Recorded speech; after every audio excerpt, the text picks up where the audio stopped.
कहते हैं, इंसान तब नहीं टूटता जब दुनिया उसके खिलाफ हो जाती है। इंसान तब टूटता है जब उसे लगता है कि उसके आंसू सूख गए हैं और वो अब किसी के लिए मायने नहीं रखता। आरव की जिंदगी भी कुछ ऐसी ही हो चुकी थी। 30-35 की उम्र में जहां लोग अपने सपनों में उड़ान भरते हैं, वही आरव हर दिन अपने सपनों को बिखरते हुए देख रहा था। नौकरी चली गई थी, बिजनेस घाटे में चला गया और रिश्तेदारों ने उसके घर कदम रखना भी छोड़ दिया था। शाम होते होते घर के बाहर से ताने आते, इस आदमी से तो कुछ होना ही नहीं, इसकी बीवी की किस्मत खराब है। आरव ये सब सुनता और अंदर ही अंदर घुटता रहता। धीरे धीरे वो लोगों से बात करना छोड़ने लगा। छत पर जाकर आसमान को देखता और खुद से पूछता, क्या मैं सच में किसी लायक नहीं रहा? घर की चुप्पी भी अब उसे काटने लगी थी। उसकी पत्नी अनाया हमेशा की तरह उसके साथ थी, लेकिन उसकी आंखों की थकान छुप नहीं पा रही थी। वो वही लड़की थी जो पहले हर बात में हंसती थी, लेकिन अब उसकी हंसी जैसे कहीं खो सी गई थी। वो देर रात तक जागकर आरव को सोता हुआ देखती, लेकिन बोलती कुछ नहीं। आरव को लगता, शायद अनाया भी मुझसे परेशान हो चुकी है। उसे लगता, शायद ये भी मेरे साथ रहकर दुखी है। शायद मेरी वजह से इसकी जिंदगी रुक गई है। एक दिन मोहल्ले की कुछ औरतों ने अनाया को रोककर कहा, इतनी सुंदर लड़की हो, इससे अच्छा लड़का मिल सकता था तुम्हें। ये आदमी कब संभलेगा? तुम क्यों वक्त खराब कर रही हो इसके साथ? अनाया ने कुछ नहीं कहा, बस एक हल्की मुस्कान दी और वहां से चली आई। लेकिन ये सब बातें दीवार के पीछे छुपा आरव सुन चुका था। उसकी आंखें भर आई।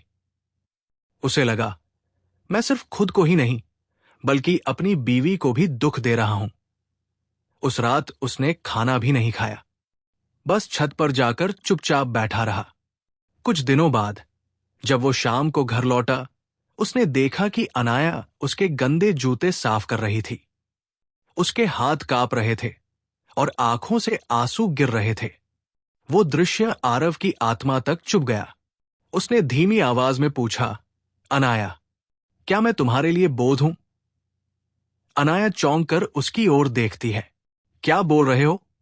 तुम मेरे पति हो, मेरा घर हो, मेरा सहारा हो। लेकिन आरव की आवाज टूटी हुई थी। अगर मैं इस दुनिया में न रहूं तो तुम्हारी जिंदगी आसान हो जाएगी। ये सुनते ही अनाया की आंखों से आंसू फूट पड़े। उसने आरव को कसकर गले लगा लिया। अगर तुम नहीं रहोगे तो मैं भी नहीं रहूंगी। जिंदगी आसान नहीं, खत्म हो जाएगी मेरी। लेकिन दर्द जब अंदर तक उतर जाता है तो एक झटका काफी होता है। उसी रात आरव फिर छत पर गया। हवा तेज थी, अंधेरा गहरा। वो रेलिंग के पास जाकर खड़ा हो गया। नीचे गहरी खाई सा सन्नाटा था। एक कदम और सब खत्म। वो बस एक सेकंड सोचने ही वाला था कि पीछे से अनाया की चीख पड़ी, आरव, रुक जाओ। वो भाग कर आई, उसे खींचकर पकड़ लिया। उसका शरीर कांप रहा था। क्या तुम पागल हो गए हो? अगर तुम चले गए तो मैं कैसे जीऊंगी? मैं किसके लिए जीऊंगी? अपने बच्चों को क्या बताऊंगी कि उनके पिता हार गए?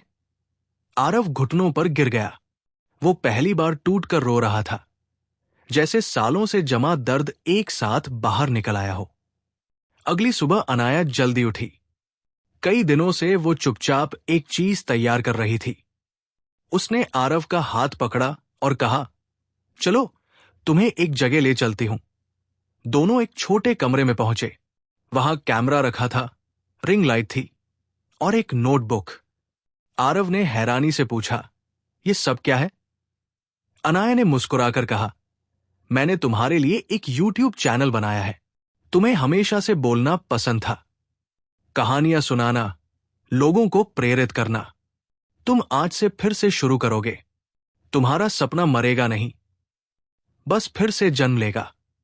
मैं हर वीडियो शूट करूंगी, तुम बोलोगे और मैं तुम्हारे साथ खड़ी रहूंगी। आरव की आंखें भर आई। उसे एहसास हुआ कि दुनिया भले उसे निकम्मा कहे, लेकिन उसकी पत्नी ने कभी उसका हाथ नहीं छोड़ा था।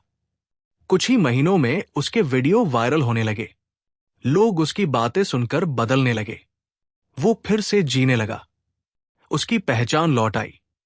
एक लाइव सेशन में एक दर्शक ने उससे पूछा, सर, आपको सबसे बड़ी हिम्मत कौन देता है? आरव मुस्कुराया और पास बैठी अनाया का हाथ पकड़कर कहा, मेरी पत्नी, जिसने मुझे उस समय थाम लिया जब मैं खुद को खत्म करने वाला था।